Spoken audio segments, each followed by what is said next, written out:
गोटे पटे पश्चिम एशिया युद्धर बादल घेरी रही बेले अंपटे अमेरिका और ईरान मध्य हेबाकु एक बड़ चुक्ति केमिति विफल है।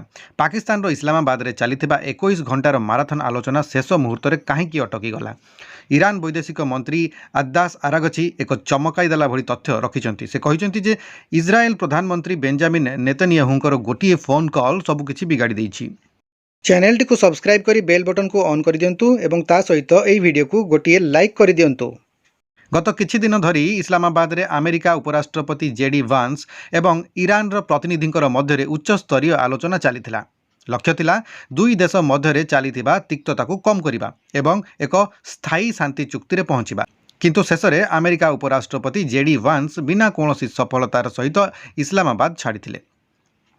आलोचना विफल होगा पर ईरान वैदेशिक मंत्री अब्बास आरागची निजर एक्स प्लाटफर्म रे एक बड़ दाबी करिसेंती। से कहते जे जेतेबेले अमेरिका एवं ईरान चुक्तिर अति निकटतर थिले ठीक सही समय नेतन्याहू जेडी वांस को फोन करथिले। आरागचींकर कहवा अनुजाई एही कॉल पर अमेरिकार आभिमुख्य संपूर्ण बदलीगला। आलोचना शांति परिवर्ते इस्राएल स्वार्थ पक्ष आड़कू चली जाइथिला। से आहरी मध्य कहते जे अमेरिका युद्ध माध्यम जहाँ पाई पारलानी ताहा आलोचना टेबुल रे हासिल करने को चेष्टा करुला।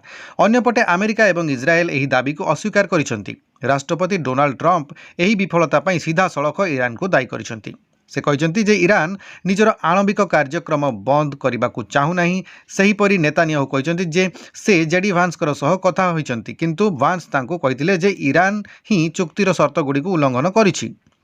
विशेषकर स्ट्रेट ऑफ हॉर्म्यूज दे जहाज चलाचल को स्वाभाविक करने ईरान मना कर देथिबारु आलोचना विफल है।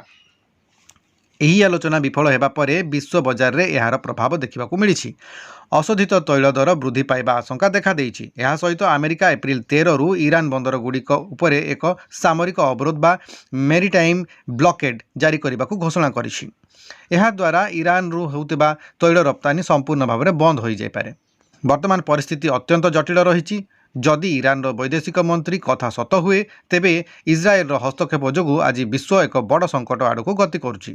किंतु अमेरिका कहूछि जे सेमाने निजर जातीय सुरक्षा पाई कोनोसी सालिश करिवे नाही। आगकू देखिबाकू बाकी रहिला एही तिक्तता केउ मोड़ नेउछि।